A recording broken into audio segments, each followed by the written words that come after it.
Why do we trust our most important thoughts to a server we don't own? If the internet goes down, your brain goes offline.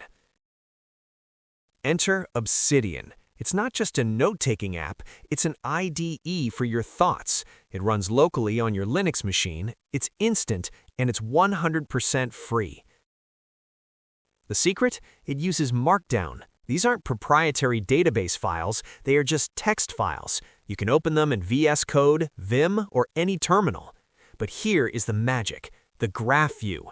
It visualizes how your ideas connect. It turns your notes into a living web of knowledge.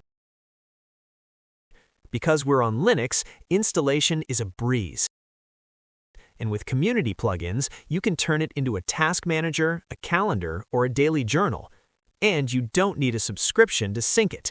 Use SyncThing and your notes beam securely to your phone. No cloud required. Your data should belong to you, not a corporation.